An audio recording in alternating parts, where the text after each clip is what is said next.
Oke, kita lanjutkan kuliah kita, pemisahan setimbang terpaju 2 atau PST 2. Kita siapkan dulu papan tulisnya. Yap.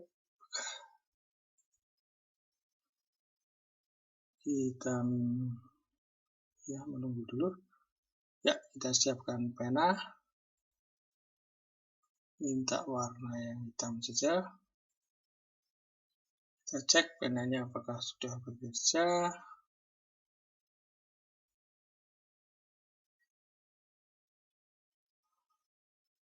Bentar, belum bekerja. Sebentar.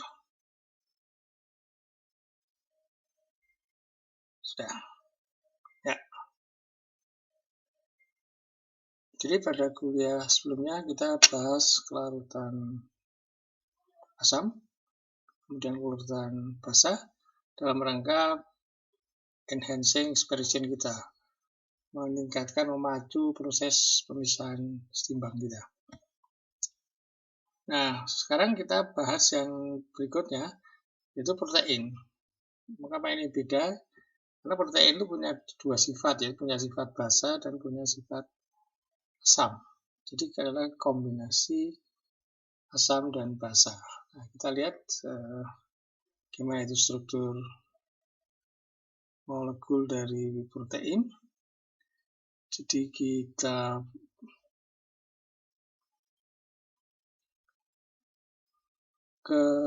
judulnya adalah kelarutan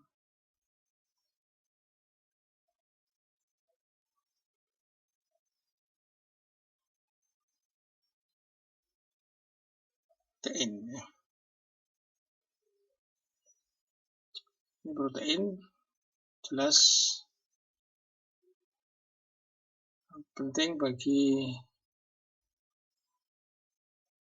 kehidupan kita.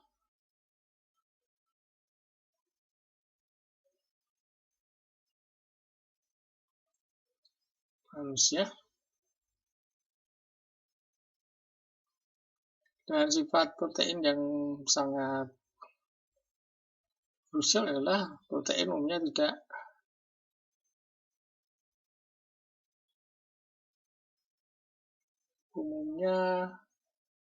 kurang tahan panas.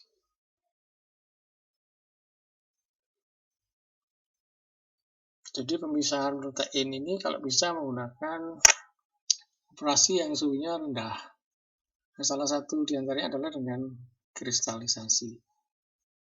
Kelarutan, kristalisasi, bolak-balik, dan seterusnya. Sehingga masalah kelarutan protein ini menjadi sangat penting dalam proses pemisahan. Diharapkan jadi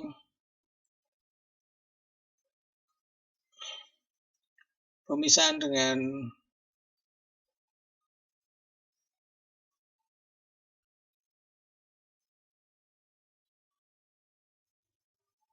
berbasis kelarutan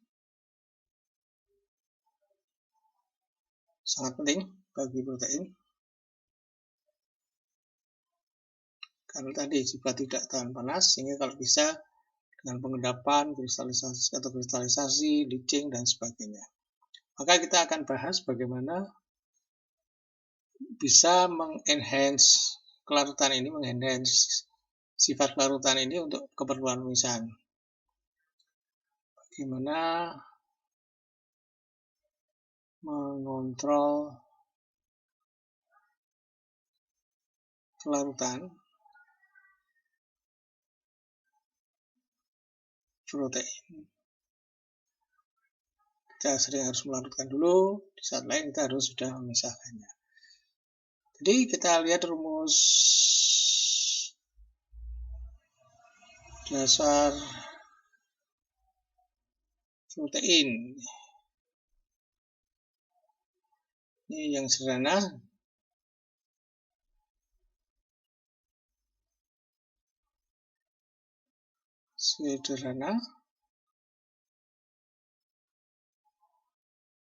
Protein itu molekul yang basisnya ada alkilnya,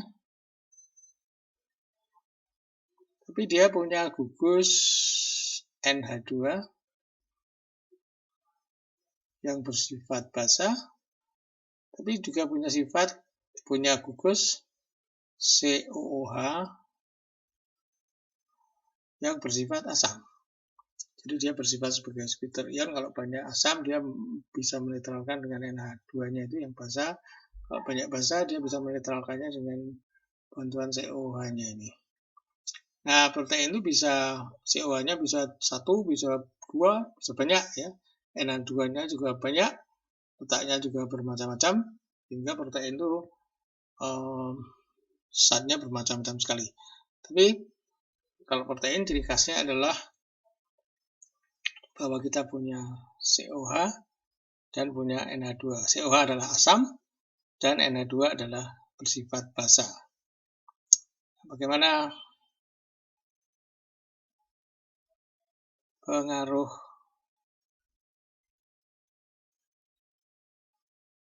pH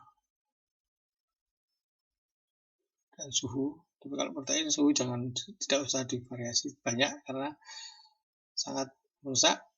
Maka kita lebih fokus ke pengaruh pH-nya terhadap kelarutan dalam cairan.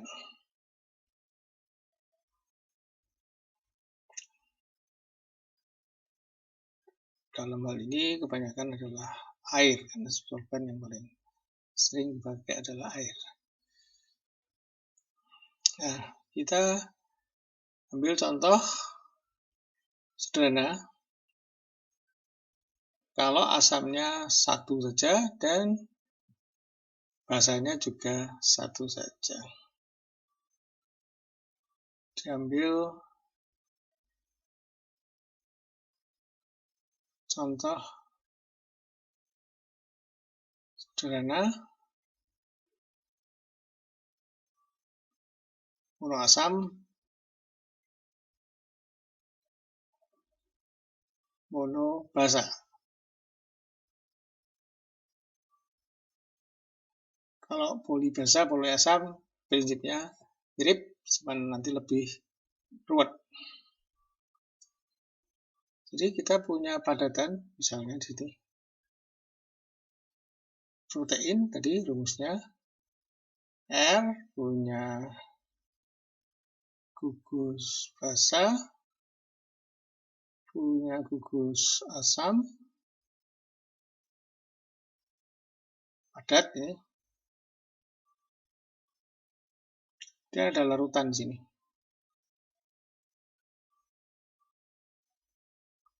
Nah, protein ini sebagian melarut dalam larutan dalam bentuk molekul. Jadi ini ada yang larut dalam bentuk molekul.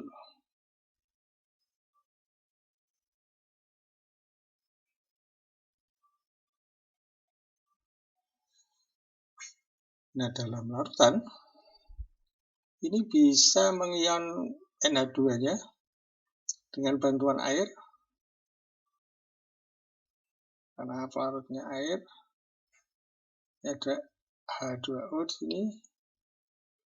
Ini akan menjadi HOO CrNH3+ seperti amonia itu NH4OH, nah ditambah OH. Tapi bisa juga dia mengion menjadi asam.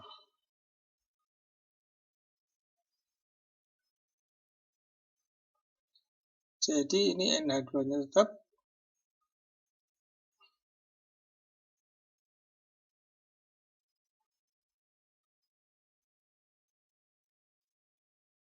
ditambah H+.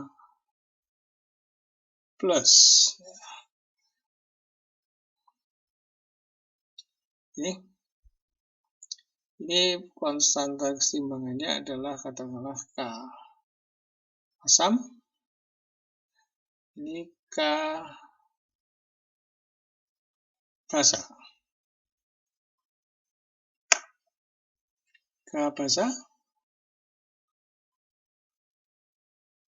di sini adalah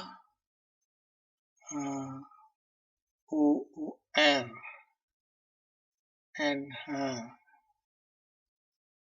13 kali OH-nya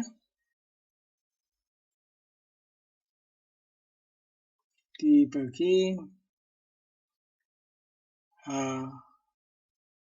HOOCR NH2 kali H2O.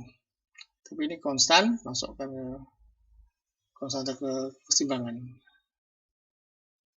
Jadi ini biasanya dicoret. KB-nya tinggal ini aja. Sekarang yang ini KA-nya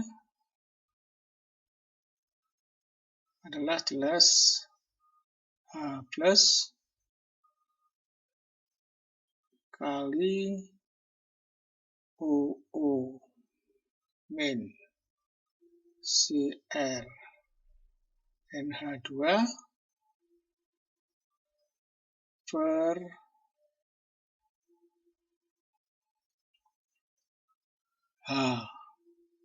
HOOC R NH2. Ini cukup jelas. Sekarang kita analisis. Jadi keseimbangan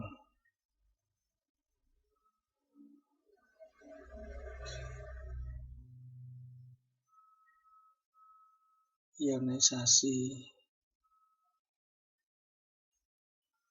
asam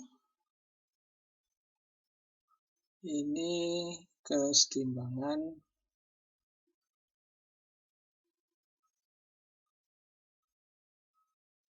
ionisasi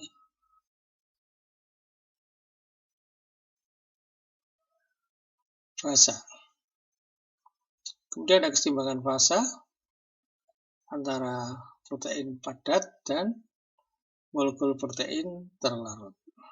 Kita tulis di halaman berikutnya.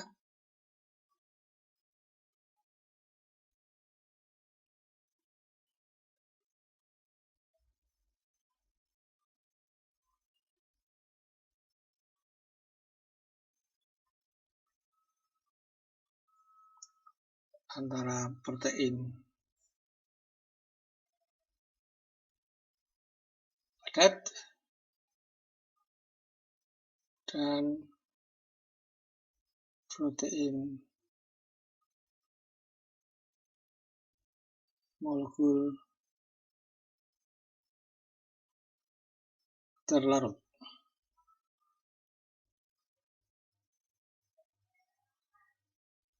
Ini menghasilkan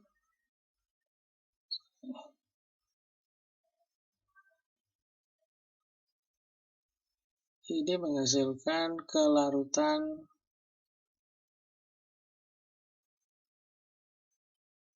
sebagai molekul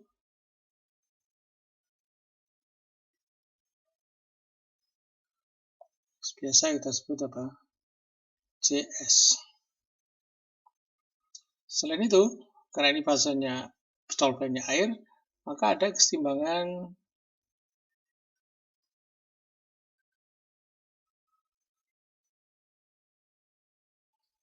ionisasi air.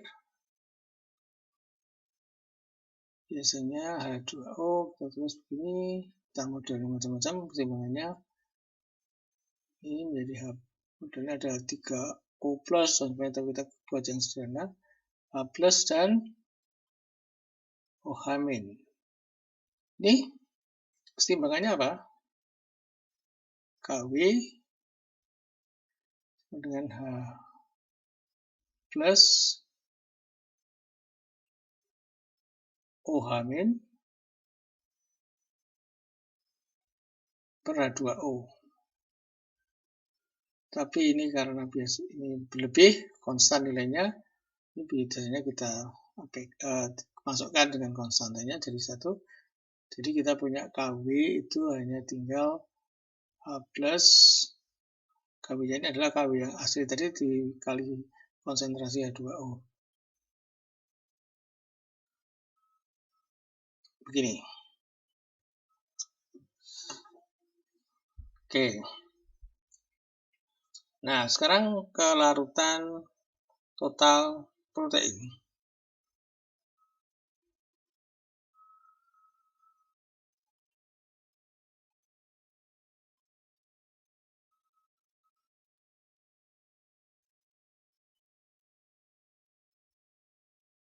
Kita sebut saja CT total. Ini adalah apa? Kelarutan sebagai molekul HOOC RNH2 plus yang larut sebagai anion, yaitu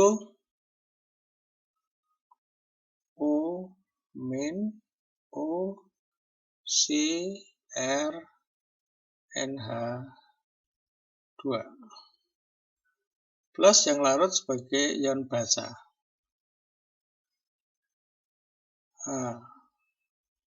HOOC RNH3 plus. Oke, kita teruskan di halaman berikutnya.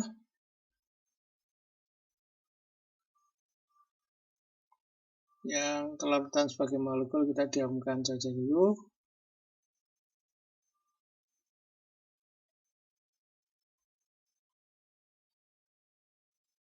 Nah, sekarang yang sebagai asam.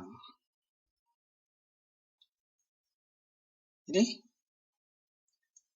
kita ganti dengan kesetimbangan tadi. Ini adalah Ka kali sebagai molekul bagi H+. Kita tulis di sana Ka kali konsentrasi sebagai molekul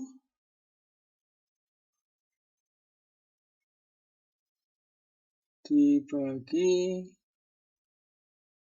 H+.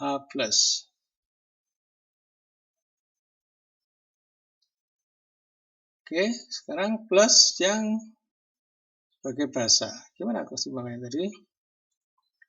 Sebagai basa sama dengan Kb kali molekul bagi OH-. Di Kb dikalikan sebagai molekul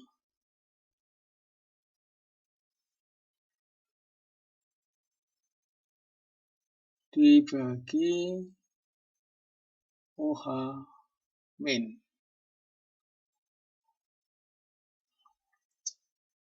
Kemudian kita ingat bahwa OH- KW adalah tadi H+ OH-. Jadi kita bisa tulis 1/OH-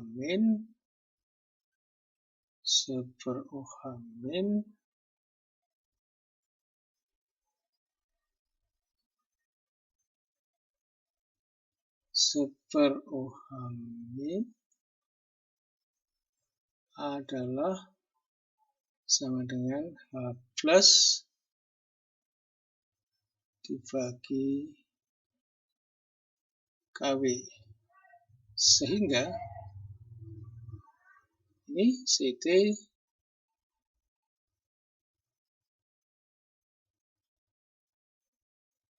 adalah sama dengan ini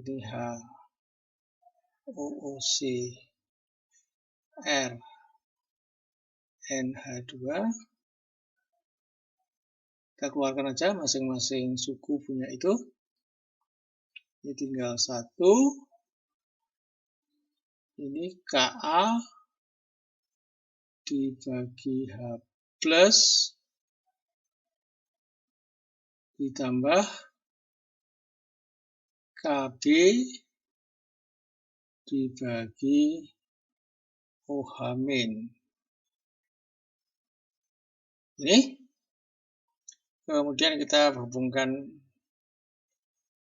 bukan OH min ya, sudah kita ganti dengan ini. OH min ini kita seper OH min kita ganti dengan H plus dibagi KW.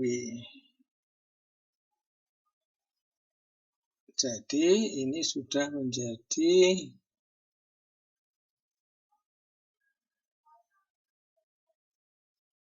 KB H plus dibagi KW. Nah, sekarang kita punya definisi bahwa pH adalah min log H plus atau bisa ditulis log H plus sama dengan min pH, atau bisa ditulis juga H plus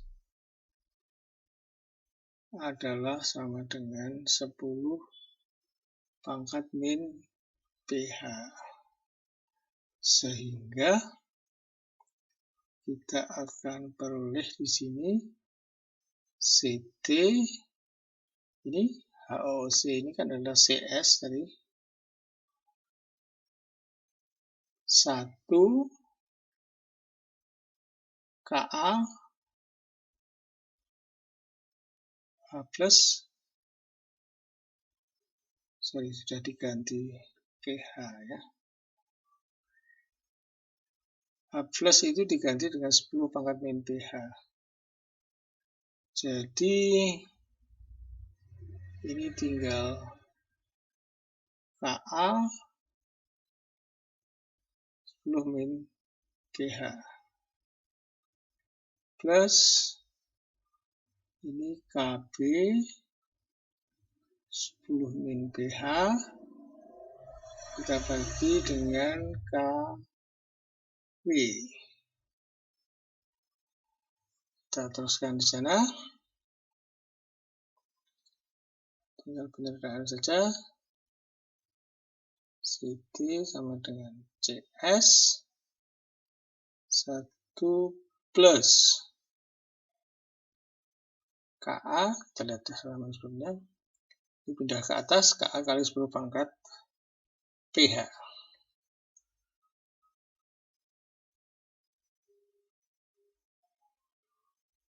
Kali plus KB per KW kali 10 pangkat min pH. Ini adalah pengaruh pH terhadap kelarutan total.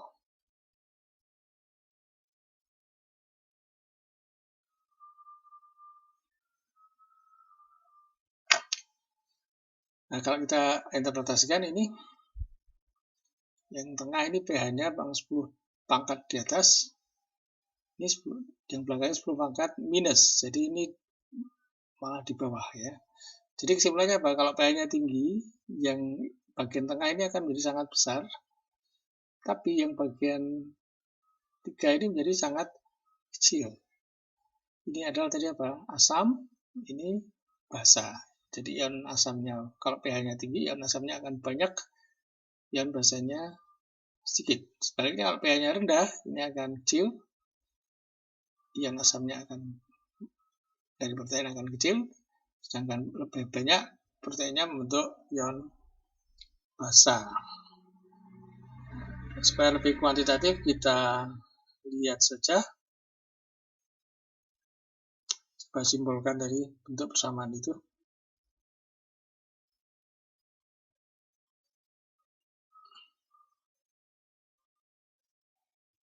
fenomena dari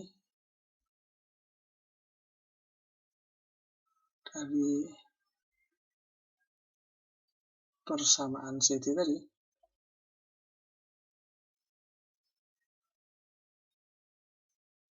Sebagai contoh sederhana, kita ambil misal saja, ini bukan data sebenarnya, CS-nya kita ambil 0,08 misalnya.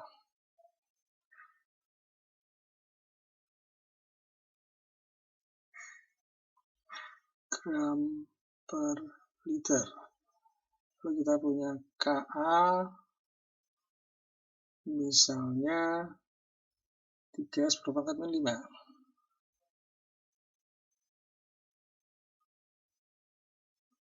Kita punya Kb misalnya 4/8. Lalu kita punya Kw sekitar 10⁻⁴. Kemudian kalau dihitung,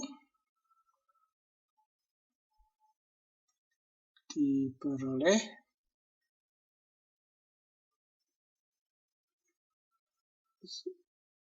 ini pH, ini CT, gram per liter.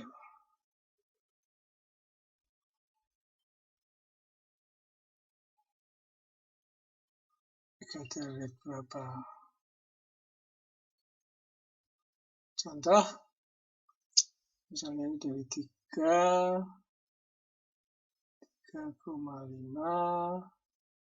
4,5, 5, 5,5, 6, 6,5, 7,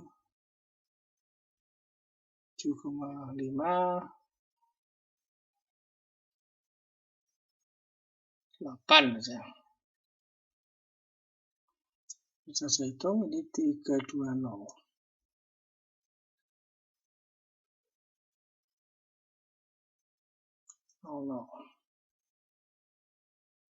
Kalau ini 101,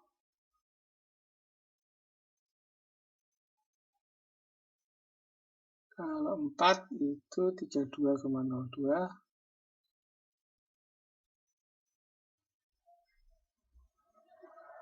kalau 4,5 adalah 10,2, kalau 5 adalah 3,44, kalau 5,5 adalah 1,77, 6 adalah 2,72, 7,69, 24,03, kemudian 75,90, yang terakhir itu 240.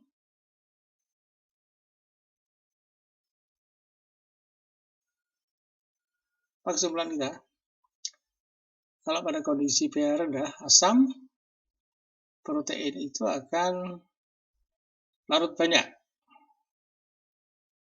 Larutnya dan 2,72.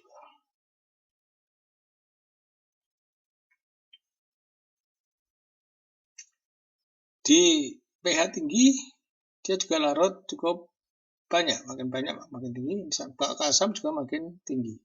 Tapi ada pH tertentu di mana kelarutannya ini minimum. Nah, ini sering disebut dengan apa? Titik isoelektris.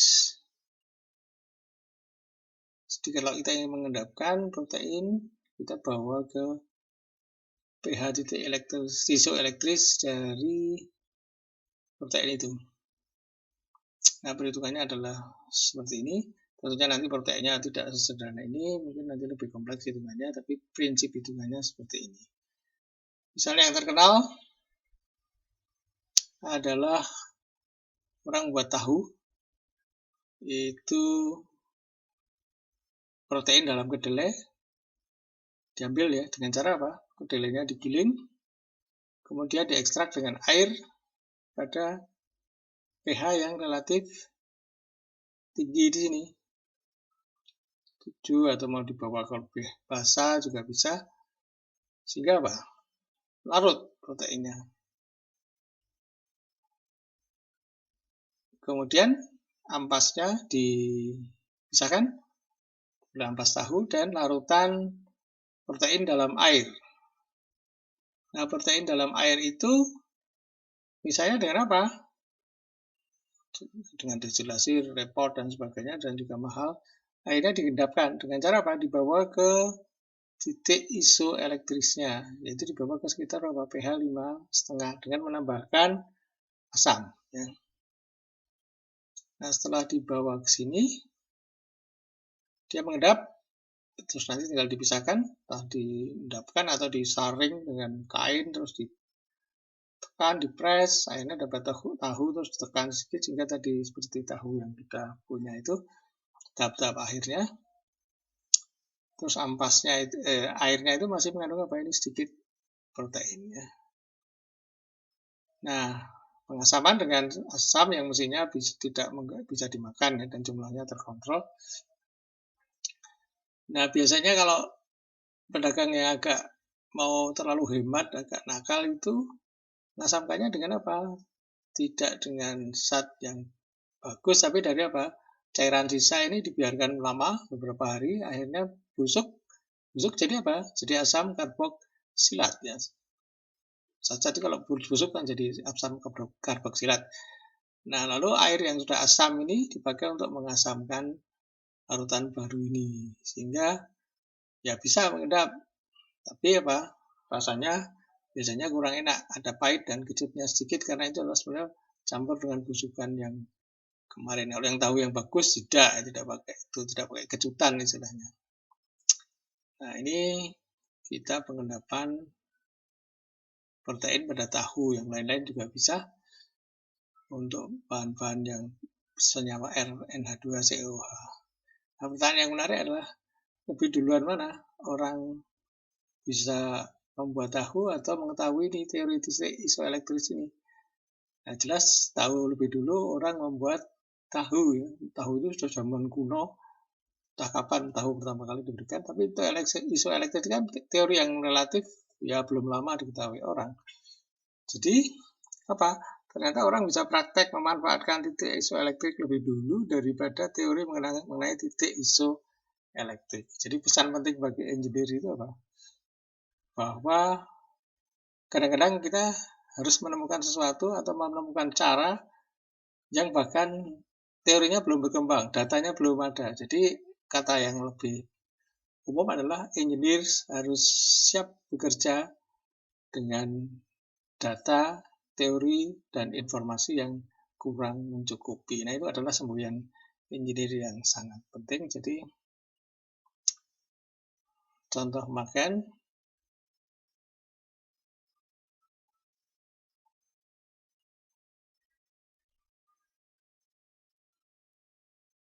pembuatan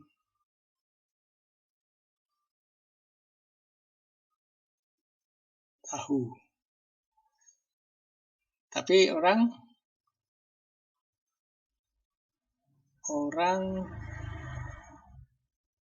lebih dulu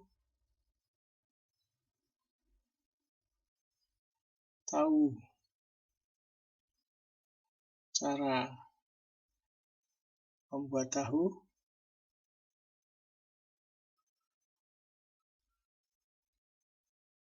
dari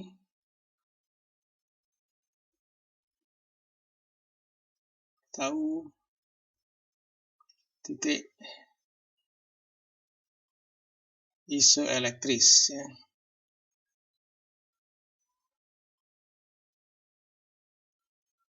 Jadi engineers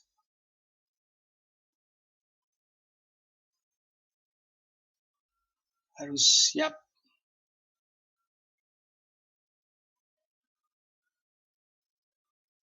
bekerja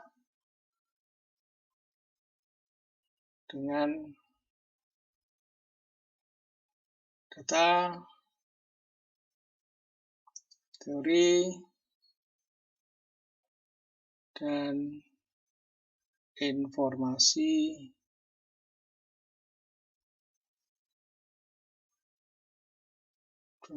yang kurang. Kita harus memanfaatkan setiap knowledge kita, apapun yang kita punya, untuk bisa menemukan cara ya.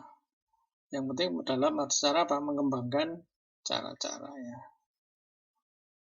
Tugas utama engineer adalah mengembangkan cara-cara. Tapi ada pesan lain bahwa kita jangan terus membabi buta tanpa teori. Kata Danquet yang juga sangat penting di sini adalah untuk bisa berkompetisi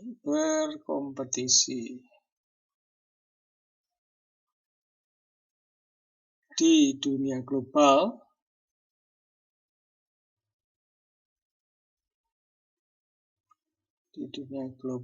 saat ini,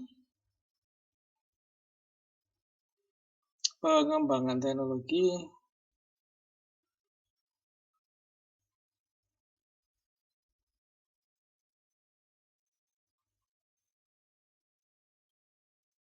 perlu ditunjang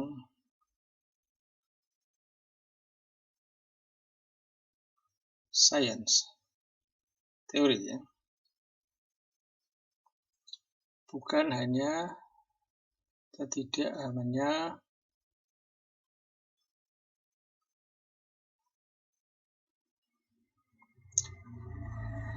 empiris,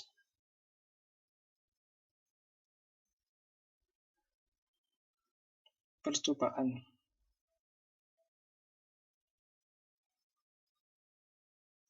Ini kata-kata dari Danquet.